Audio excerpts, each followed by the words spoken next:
Evangelho de Mateus, capítulo 14, a partir do versículo 15. Mateus 14, 15 diz: Ao cair da tarde, os discípulos aproximaram-se dele e disseram: Este é um lugar deserto e já está ficando tarde. Manda embora a multidão para que possam ir aos povoados comprar comida. Respondeu Jesus: Eles não precisam ir, deem-lhes vocês algo para comer.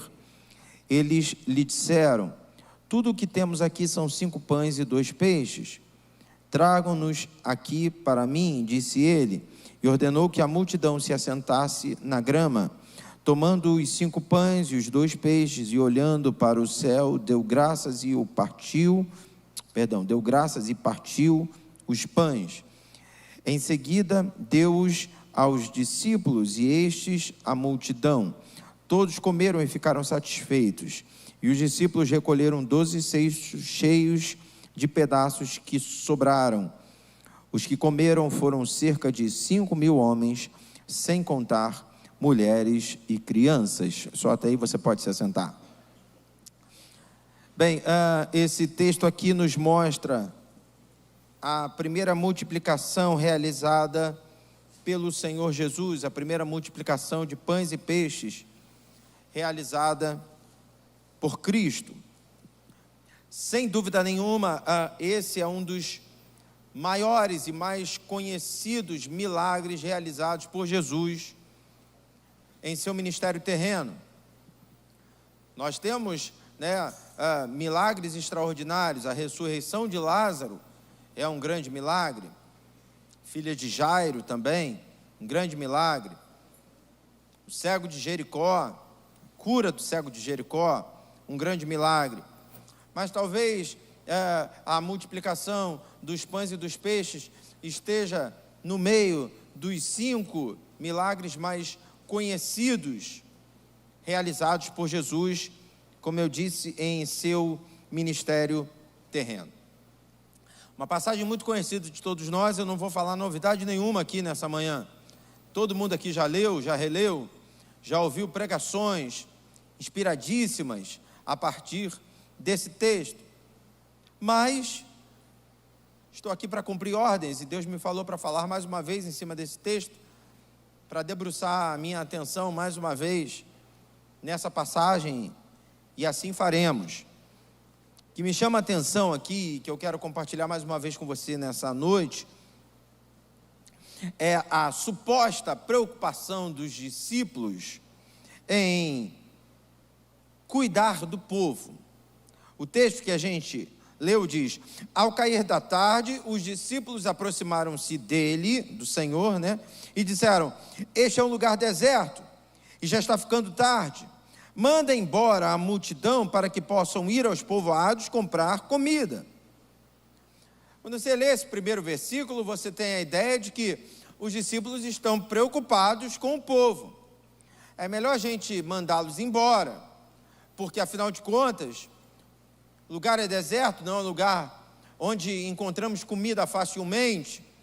Já está ficando tarde, e quanto mais tarde, mais difícil vai ser para que eles encontrem comida. É melhor mandá-los embora, porque aí, passando pelos povoados vizinhos, eles conseguem comprar alguma coisa. Sabe, queridos, eu digo que é uma suposta preocupação, porque quando você começa a ler todo o contexto, você percebe que eles não estão, na verdade, preocupados com o bem-estar do povo, mas eles estão preocupados em se livrar de um problema. Se a gente não mandar eles irem embora, daqui a pouco eles vão começar a reclamar de fome. E se eles começarem a reclamar de fome, nós é que teremos a responsabilidade de alimentá-los. Então vamos evitar um problema?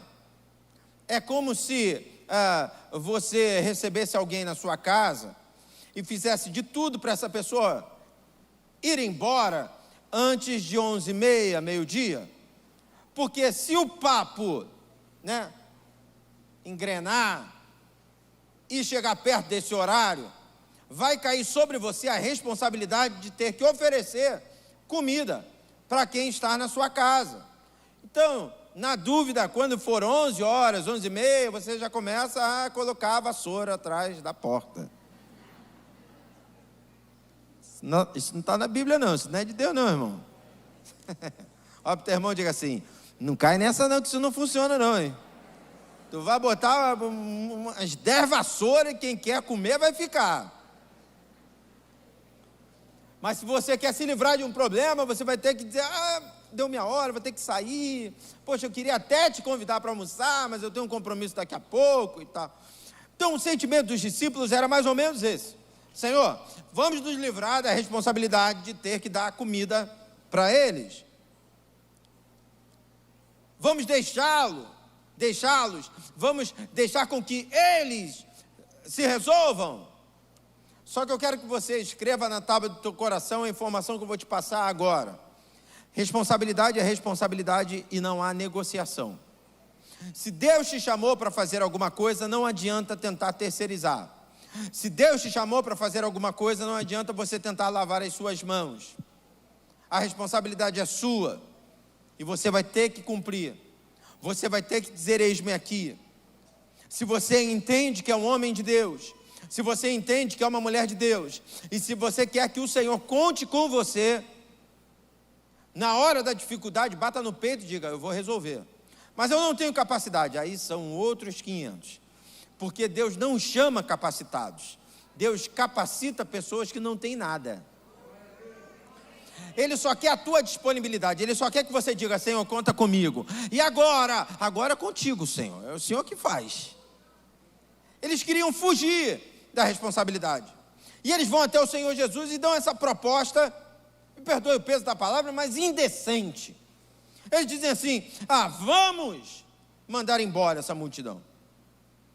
E aí eles conseguem comida. Respondeu Jesus.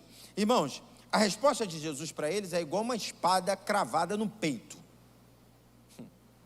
Porque, sabe, tem horas que a gente fala alguma coisa e a gente não calcula que o que falamos pode produzir uma resposta nocauteadora. A gente fala e a gente acha que a resposta vai ser, sabe, tranquila. Não, você não falou? Então agora ouça. Você não me deu essa proposta? Então agora esteja atento para a minha contraproposta. Aqui em Mateus, a resposta do Senhor para eles é muito clara. Respondeu Jesus, eles não precisam ir. Ponto. Aí eu fico imaginando, porque podia ser uma vírgula, mas ponto. Aí eu fico imaginando se eles perguntarem, não precisam ir, não tem que ir. Mas eu acho que Jesus não deixa nem eles respirarem. É assim, eles não precisam ir.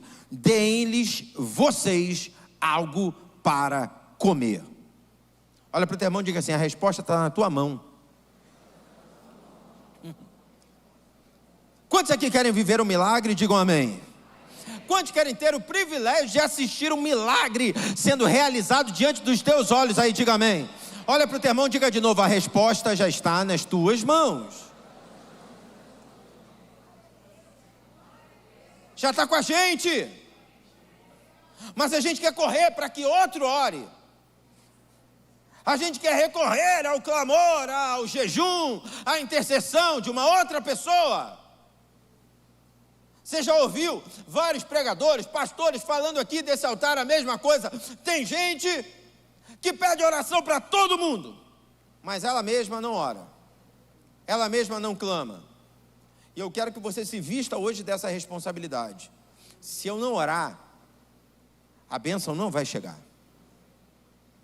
Davi, ele viveu essa experiência de uma maneira extraordinária. No momento em que ele, não era nem que Davi estava sendo irresponsável, na verdade no momento em que ele estava sendo ignorado, marginalizado.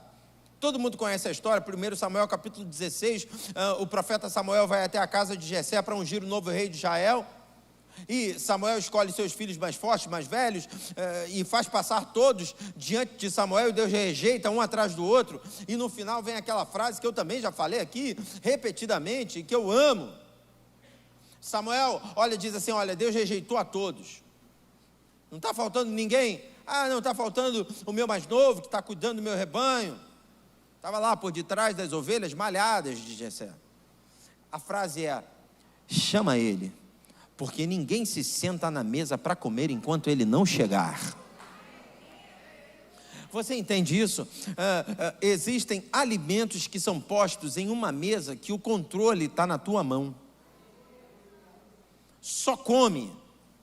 Primeiro, só se senta à mesa para comer se você tiver com o controle na mão. Se você chegar, se você se posicionar, se você assumir essa responsabilidade. Eu ouso dizer que se os discípulos tivessem desobedecido ao Senhor, e aí o texto aqui fala 5.000 homens, fora mulheres e crianças, e aí a gente tem uma contazinha básica de aproximadamente 12.000 pessoas. Eu ouso dizer que se os discípulos tivessem desobedecido ao Senhor Jesus, 12.000 pessoas não teriam comido. Ah, mas Deus seria injusto com essas pessoas. Não, o peso estaria nas mãos dos 12 discípulos. Quem responderia por isso seriam os 12 discípulos. Existem pessoas que não estão percebendo, mas que estão tendo que responder pela sua irresponsabilidade, pela sua covardia, pela sua conveniência. Manda eles embora, é mais fácil. Manda eles irem embora. Imagine, é como se a gente dissesse assim, vamos para o retiro, vamos. Ó, ali em Miguel Couto tem um restaurantezinho, aquilo, hein? Quando der meio-dia, cada um se vira. A primeira leva que saísse para Miguel Couto ia lotar o restaurante, ia fazer o restaurante vir abaixo. Estou nem aí. Não, mas não tem restaurante para todo mundo, eu não estou nem aí. Vocês já tomaram banho de piscina, vocês já jogaram futebol, que não sei o que quer comer, vai no restaurante. Eu não vou me meter nessa. Irmãos, é o que eu estava falando sobre os anjos cuidarem da gente, né? Na sexta-feira, nós terminamos toda a obra. Sexta-feira, de manhã. Ou seja, até horas antes da chegada do povo no sítio, tinha coisa sendo feita. Nós terminamos alguns ajustes, alguns reparos sexta-feira. E eu botei a turma para trabalhar, sabe? Gente virando noite, gente dormindo lá no sítio. Quando eu vi que acabou tudo, que eles disseram assim, pastor, acabamos. Eu falei assim, vamos almoçar. Ah, a gente vai pedir uma quentinha. Inclusive uma quentinha muito honesta, sabe? Você paga um valor justo e come bem. Ali do lado. Poderia ter dito. Sabe o que seria isso? Isso seria tirar mais um problema das minhas costas. Cada um come a sua quentinha, beleza, daqui a pouco eu libero vocês. Depois da quentinha, tomem banho, podem ir embora. Mas era o último dia deles, e eu vi o trabalho deles. Eu falei assim, não, vamos queimar uma carninha. É mesmo, pastor? Peão gosta de comer, né, irmão? Falei, vamos queimar uma carninha? Vamos embora. E meu sobrinho, ele tinha subido comigo, o Pedro, e eu fui e chamei o Pedro, falei assim, Pedro, corre lá no supermercado. Pode falar assim, o pastor Samuel pediu para você vir aqui. Procura o gerente lá, Rogério, vai lá e fala, ó, o pastor Samuel pediu para vir aqui, que ele vai facilitar para você. Vai adiantar as coisas rapidinho, vai lá, compra lá. A gente fez um cálculozinho, tanto de asa, tanto de linguiça, tanto de carne e tal, vai lá e corre. E ele veio e trouxe.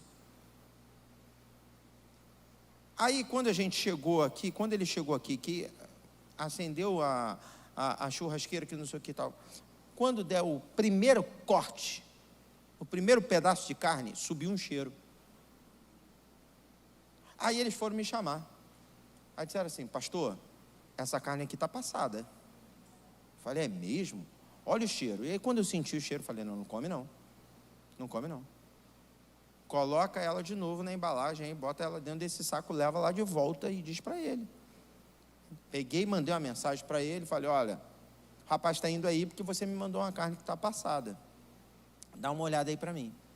Quando ele chegou, que ele cheirou, ele na hora, troca essa carne agora. Joga ela no lixo, traz uma carne nova e tal. Aí ele foi e entregou uma carne nova e me mandou uma mensagem, falou assim, pastor, o senhor me desculpa, porque essa carne ela veio de uma outra filial nossa e misturou aqui com a gente. E eu realmente não fiz o controle de qualidade nessa carne aqui. já até joguei ela para o lixo. Ele já mandou uma nova. Corta ela, pastor, cheira ela aí, qualquer coisa o senhor traz de novo. E ele foi e cortou. Quando a gente cheirou, tudo ok. Eu falei, pode queimar a carne. Mas por que eu estou contando isso? Porque ali a gente ia almoçar aí com, sei lá, 30 pessoas, mais ou menos, né? A gente devia ter umas 30, 40 pessoas no máximo. Só que no dia seguinte ia ter um estrogonofe de carne para mais de 1000. Imagine se a carne viesse estragada no dia seguinte. É óbvio, né, que a gente trabalha com um buffet experimentado há mais de anos. No primeiro corte eles iam sentir, eles iam brecar na hora. Mas eu ia ter que correr para devolver mais de 80 quilos de carne para trocar. Será que eu ia conseguir? Então, diariamente, você se depara com desafios. E eu vou falar para você que seria muito mais cômodo, cada um vai almoçar onde quiser. Seria mais cômodo, irmão. Mas se perde na comunhão. Se perde na comunhão, mas se dorme. Se descansa. Não tem que ficar cheirando carne. Passou mal lá fora. Só que isso que eu estou falando, eu acho que para quem conhece um pouquinho só de Nova Jerusalém, é algo... Não. Isso nunca aconteceu aqui. A gente nunca passou perto disso aqui. Mas a Bíblia diz, aquele que está de pé, tome cuidado para que não caia. Porque os discípulos tinham tudo para tirar 10, mas no momento de retiro, tudo bem que deles tinha 12.000 pessoas, né? Um baita retiro. Mas no momento de retiro, disseram, não vamos arrumar problema. É melhor mandar eles irem embora. Não vamos chamar para a gente uma responsabilidade. Não, vamos despedir a multidão. Se eles fizessem isso, não teria multiplicação. Porque a multiplicação só acontece para quem é ousado. A multiplicação só acontece para quem está disponível. A multiplicação só acontece para quem não recua, para quem não dá para trás. Quantos querem viver multiplicação aí? Digam amém. Olha para o teu irmão e diga assim, assuma a responsabilidade de ser aquilo que Deus quer que você seja. Deus te chamou para isso, então seja. Oh meu Deus. A resposta de Jesus é clara: deem vocês de comer a eles. Irmãos, depois de uma palavra como essa, será que os discípulos podiam continuar disfarçando? Não tinha como. Foi uma pancada em cheio. Eu fico imaginando eles olhando um para o outro e disseram assim, não adianta, vamos ter que resolver. E aí a partir dessa palavra começa um movimento. Porque até agora não tem movimento nenhum de servir pessoas. Até agora o que tem é uma esperteza dos discípulos em apresentar um problema que está para acontecer e, paralelo a isso, uma solução. Vamos liberar eles porque a gente passa esse mico preto para frente. E Jesus diz assim, não, a responsabilidade é nossa, eles estão conosco, vão comer conosco. Deem vocês de comer a eles. Aí eu fico imaginando, sabe, Pedro falando, e agora? André falando, vamos ter que dar um jeito. E Felipe, resolve aí, cara, vamos resolver. E eles começam a procurar. Aí aqui em Mateus, né, depois que o movimento acontece, depois que eles começam a tentar buscar uma solução, aqui em Mateus, a palavra dos discípulos para Jesus é, tudo o que temos aqui são 5 pães e 2 peixes. Né? É assim, movimento para saber aonde a gente vai tirar alguma coisa para dar de comer para as pessoas. Mateus apresenta, primeiro evangelho, tudo o que temos aqui são 5 pães e 2 peixes. Para a gente ganhar tempo, depois em casa você lê, mas pulando para Marcos, evangelho de Marcos, a resposta desse movimento é a seguinte, isto exigiria 200 denários, devemos gastar tanto dinheiro em pão e dar-lhes de comer? Escute, eles tinham dinheiro, aqui está claro para mim, não é que eles não tinham, eles tinham, só que para eles era preocupante ter que gastar essa reserva. Eles falam assim: nós devemos gastar tanto dinheiro em pão assim. Estamos falando de 200 denários. Um denário era o pagamento de um dia de salário. Um dia. Então você pega e coloca aí quase um ano de salário, né? Porque o ano tem 365 dias. E eu não sei exatamente como é que eram contados os dias naquela época, mas se fossem hoje, a gente está falando de 5 dias só úteis. Bem, porque tem gente que trabalha sábado e tal, mas aí entra a hora extra. Mas falando de, normalmente o salário ele é dividido pelos dias úteis. Então, um dia de salário, aí você pega aí, né? A cada mês você tem aí 20 dias. Vamos fazer uma matemática bem arredondada, tá? Não me julguem, não, é só para a gente ganhar velocidade de informação, né? Aí vamos imaginar que a gente tenha 20 dias úteis por mês, vezes 12, dão 240 dias.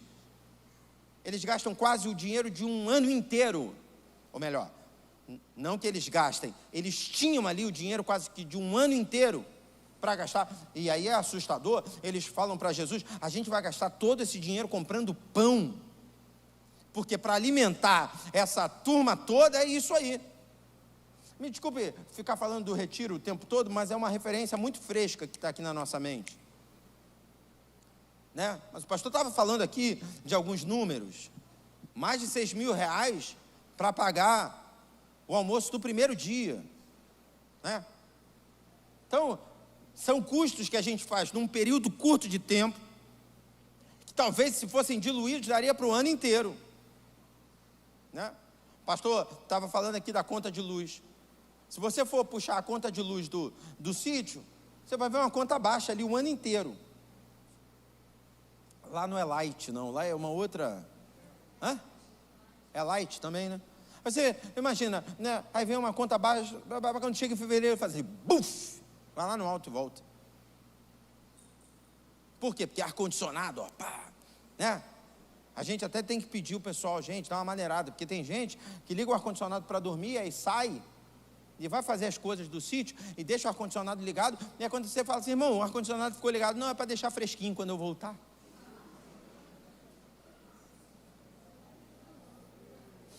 Aí você tem que, me ajuda, né, irmão? Por favor, irmão, me ajuda, porque senão não tem joelho que aguente. A gente fica orando. E realmente, né, vai ser com o pastor, e eu vou esse ano me dedicar a me informar sobre energia solar, para a gente ver o que a gente pode fazer ali para melhorar, porque é uma pancada. Agora, energia solar também, todo mundo, energia solar vai fazer uma economia. Economia depois que tu paga um dinheiro altíssimo, né, para instalar. Então você tem que ter um capital inicial altíssimo. Então a gente está buscando essas referências no retiro, porque ela foi ontem, né? Tá tudo muito fresco. Mas imagine, os discípulos administrando a situação, e eles dizendo assim: mas a gente vai gastar tudo numa pancada só. É como se os discípulos estivessem dizendo assim: mas Jesus só está para ressuscitar agora? Não, porque a gente está com dinheiro aqui guardado, dá até para gastar esse dinheiro, mas e aí? Irmãos, essa preocupação com a contabilidade, ela está muito clara aqui. Em Marcos, né, diz assim: isto exigiria 200 denários. Devemos gastar tanto dinheiro em pão e dar-lhes de comer? Perguntou eles: quantos pães vocês têm? Verifiquem. Quando verificaram, sabendo, disseram: 5 pães e 2 peixes. Ou seja, antes deles verificarem que tinha alguma coisa, eles já chegam com uma solução economicamente falando, sabe? Financeiramente falando, nós temos o dinheiro para comprar, mas será que vale a pena? Aí quando tu vai para Lucas diz assim: temos apenas 5 pães e 2 peixes, a menos que compremos alimento para toda essa multidão. Ou seja, a gente continua girando em torno de uma contabilidade. Eles estão preocupados com contabilidade. E humanamente falando, para mim isso é compreensível, porque eu me preocupo com contabilidade. Quanto você vai gastar, né? Você senta com a pessoa e você tem que saber, em qualquer situação que você tenha que administrar, irmão. Reforma de um banheiro e tal, quanto é? Quanto? Quem já fez reforma em casa sabe do que eu estou falando. Obra chama obra. Você começa a fazer, né? Essa reforminha, eu estava conversando com o pastor Helder lá no retiro. Essa reforminha aqui de 2 banheiros, irmão, quando eu entrei no banheiro, que eu olhei e falei assim, tem que jogar tudo no chão, fazer tudo novo. No primeiro momento a gente queria, sabe, fazer uma coisa, mas foi um banheiro meio bastante mal planejado. Que você entra assim, e aí você tem uma porta aqui, e tem 2 cabines, né, com 2 vasos sanitários, aí depois você tem um corredor no meio, e lá no final você tem um box enorme e um chuveiro. E eu tentando entender, falei, não esquece, joga tudo no chão. Só que para você jogar no chão, você fere o piso, então troca o piso. Aí os vasos já não servem, aí não tem mictório para os dos homens. Aí uma coisa vai chamando outra, irmão. E aí é normal você botar na ponta do lápis, quanto nós vamos gastar? Em quantas vezes nós podemos fazer? Então eu não estou aqui para massacrar os discípulos, não. Mas ao mesmo tempo eu estou aqui para te dizer que o exercício do desenvolvimento de uma visão espiritual precisa ser constante na nossa vida. Porque se você analisar tudo na tua visão, você vai ficar sempre muito aquém daquilo que Deus pode fazer. Mas se você começar a exercitar os teus olhos para ver na ótica, na perspectiva divina, então você vai começar a viver o sobrenatural. Quantos aqui querem viver o sobrenatural? Digam amém.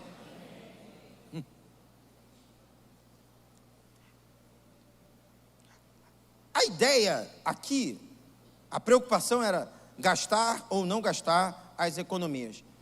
Só que você vê que tanto Mateus, tanto Marcos quanto Lucas, em todos eles, tem os 5 pães e os 2 peixes. Eles estão preocupados com a economia, a gente já entendeu isso, mas em todas as situações eles apresentam. Na última, eles vão verificar primeiro, e aí quando eles voltam, eles dizem, olha, a gente verificou e tem 5 pães e 2 peixes. Aí eu pergunto a você, alguém que está preocupado, que já calculou que tem que se gastar 200 denários, que é quase o salário de um ano todo, né, que já analisou a multidão, alguém que está preocupado com isso, com o bolso, está achando de verdade que 5 pães e 2 peixinhos vão resolver? Então por que nas 3 narrativas eles apresentam os 5 pães e 2 peixinhos? Sabe o que Deus me falou? Que a gente é especialista em desenvolver uma desculpa. Uma desculpa. É aquela história assim, dá alguma coisa porque dá aquela enganada, sabe? Pão com água, inchou, pronto, resolveu. Às vezes a gente não quer cuidar de vidas a fundo, e a gente dá só aquela tapa, sabe? É uma demão só de tinta, resolveu. Não, mas está ali o problema ainda. Você não foi a fundo do problema. Ministerialmente falando, é um envolvimento superficial. Entenda bem, esse culto é pastoral. Essa palavra aqui é pastoral.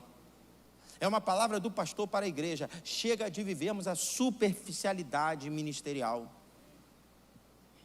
Tem gente que vem domingo de manhã achando que isso aqui é uma empresa onde você bate um cartão e grita, ó, eu vim. Você acha que isso impressiona a Deus? Será que você botar uma roupa domingo de manhã, vir para a igreja e não ler a Bíblia outro dia nenhum da semana, vai impressionar a Deus? Você acha que Deus não conhece como é que é você dentro de casa? Aí você vem com um papo de 5 pães e 2 peixes achando que está, eu estou entregando alguma coisa. Não, você está achando, vamos fazer isso aí, porque aí pelo menos ele não vai poder dizer que a gente não fez nada. Ele não vai poder dizer que a gente não trouxe nada. Ele não vai poder dizer que a gente não conseguiu nada, porque eles tinham a primeira opção. A opção é, deem vocês de comer, estou fora, vamos embora. Chega, acabou, rebeldia total. É uma rebeldia explícita. A segunda opção, tá, vamos procurar alguma coisa. Show, 5 pães e 2 peixes. Senhor, só tem isso. A gente até queria ajudar o senhor, mas só tem isso. A gente até tentou, mas só tem isso. Tem gente que vem com... É o mesmo discurso. Chega para mim, pastor, eu até queria participar, pastor, mas realmente eu estou sem tempo. Sem tempo porque você não está criando tempo. Sem tempo porque você não está querendo priorizar. Irmãos, eu podia pregar sobre esse trecho da mensagem até meia-noite. Só ticando. Pum, pum, pum, pum. Você chama, vamos lá, não posso. Aí dá uma desculpa, eu estou com uma dorzinha nas costas, meu Deus do céu. Esses dias eu estava vendo um camarada falando na televisão, e aí ele estava falando sobre diferenças culturais, né? E aí ele falou que foi no Japão, e eu tive essa experiência também. Mas quando ele falou, aí me chamou a atenção, eu falei, não é que ele está certo, não é que é isso mesmo? Ele estava falando assim, a maioria dos idosos, né, eles vão envelhecendo e eles vão dando uma encurvada. Natural. E aí ele falou assim, só que nada se compara ao Japão. Japão eles encurvam de um jeito que já foi. Parece que eles não conseguem mais andar de uma outra maneira. Só que ainda assim isso não impede eles de trabalharem. Você vai naquelas plantações de arroz, aquele negócio assim, que, irmão, arroz é ouro para eles. Está lá um monte de japonês assim, ó, trabalhando. Tem gente que nem curvou assim, 90 graus não. Cara, só deu essa encurvadinha já. Ai, pastor, até queria, pastor. Mas tá dando não, pastor. O máximo que eu posso é isso aqui. Posso falar uma palavra bem abusada para você agora? Posso? Aliás, você que vai falar, o teu irmão diga assim, teu máximo não é nada. Diga para ele, fala para ele, desculpa a sinceridade, mas teu máximo é... E você querendo impressionar Deus, achando que está dando muito para Deus. Não está fazendo nada.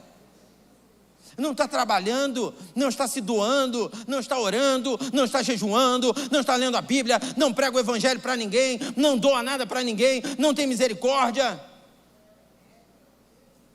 Eita, estreitou. E aí dá desculpa para Deus. Aí de repente dá um negocinho que isso aqui eu dei, isso aí não é nada. Ou tu acha que Deus não sabe o que você tem de verdade? Ou tu acha que Deus não sabe o que tem na tua despensa de verdade? Ele fica querendo impressionar Deus. Não, porque viu, pastor? Sabe nessa arrecadação, sabe, pastora, de água aí que a gente teve? Deus disse, não, tá vendo? Trouxe aí um engradado d'água. Eu falei,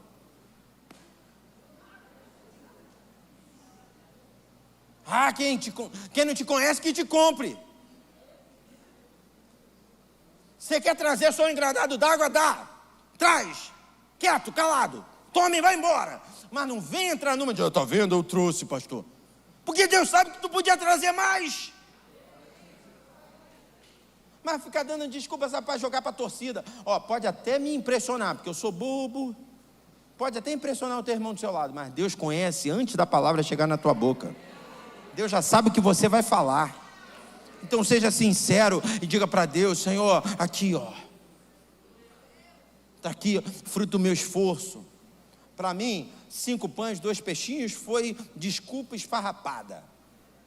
Vamos levar. Deixa eu correr, preciso terminar. A gente está com a hora super avançada. Aí, você vai para a resposta dada no Evangelho de João. No Evangelho de João, depois desse movimento, procurem alguma coisa. O texto diz assim: Filipe lhe respondeu: 200 denários não comprariam pão suficiente para que cada um recebesse um pedaço. Aí eu já vejo que Filipe era o contador. Ou ele era o contador, ou ele era o tesoureiro, ou ele era porta-voz da contabilidade. Eu não acredito muito não, sabe? Judas mexia com dinheiro e tal, com não sei o que, tal. Aí alguém pode pensar, então Judas falou para ele e ele é que falou. Pode ser. Mas eu acho que ele tinha algum envolvimento, que ele chegou com muita autoridade e ele diz assim, 200 denários não dava para comprar nem um pedacinho para cada um. Ou seja, a ideia da contabilidade continua, eles continuam vindo com a ideia da contabilidade. Outro discípulo, André, irmão de Simão Pedro, tomou a palavra. Aqui está um rapaz com 5 pães de cevada e 2 peixinhos, mas o que é isto para tanta gente? Aí eu consigo ver sinceridade aqui. André está dizendo, está todo mundo dizendo que tem 5 pães e 2 peixinhos. Primeira coisa, até agora ninguém disse que é do rapaz. Eita. Porque quando tu vai para Mateus, nós temos. Quando tu vai para Marcos, pastor, nós temos. Lucas, nós temos. Aqui em João, André expõe e diz assim, tem um rapaz que tem. Porque todo mundo que está dizendo que tem, na verdade, não tem nada. Mas como é um rapaz, Qual é o nome do rapaz, hein? Alguém sabe? Nem nome deram para o cara. Nem nome. Pegaram aqui, rapaz, me dá isso aqui, A André diz assim, tem um rapaz que tem. Não é nosso não, Senhor. É do rapaz aí. E aí ele é sincero, mas o que é isso para alimentar? E aí eu fico imaginando Jesus, é isso que eu queria. Eu queria isso. Eu queria que você dissesse assim, tem, mas eu acho que não dá. Mas tem.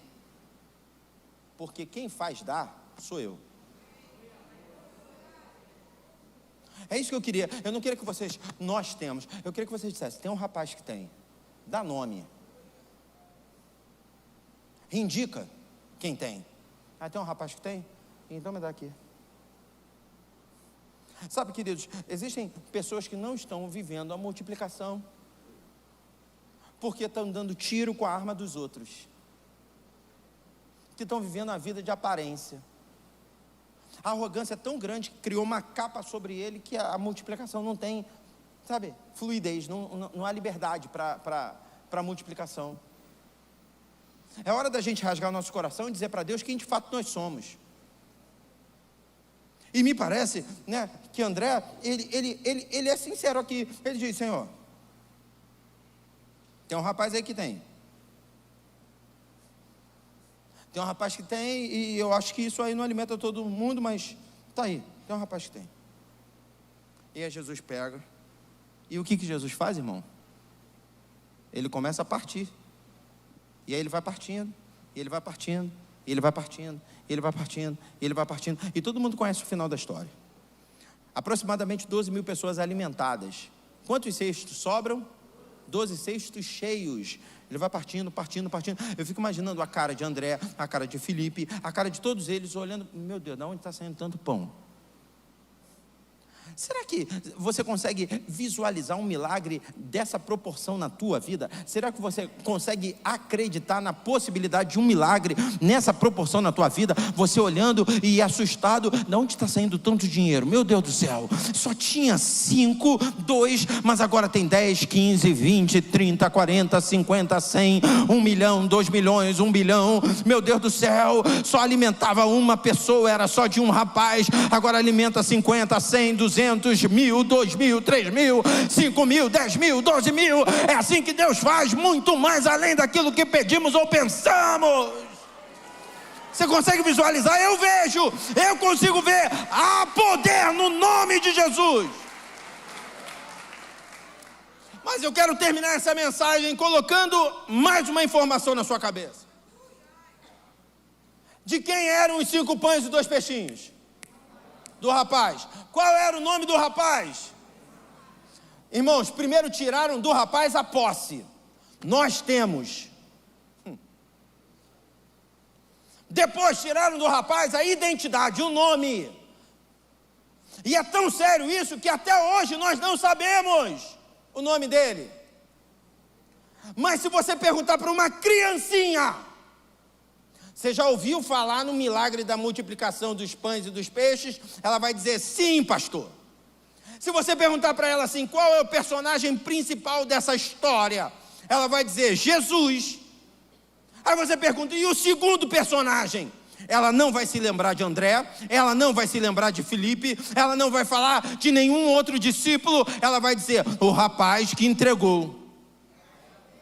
Porque podem até roubar a posse de você, podem até roubar o teu nome, mas o que você faz fica escrito no livro do rei, e a graça não se intimida com a falta de identidade, a graça não se intimida com a injustiça que lançam sobre a tua vida, porque quando Deus quer te alcançar, Ele te alcança, mesmo que pessoas tentem te esconder, mesmo que pessoas tentem dizer que você nem existe, Deus vai aonde ninguém vai, e te exalta, e te levanta, e te ergue, porque Ele sabe o trabalho das tuas mãos. Oh! Olha para o teu irmão e diga assim, Deus é especialista em entregar, diga bem alto, grandes projetos na mão de pequenas pessoas.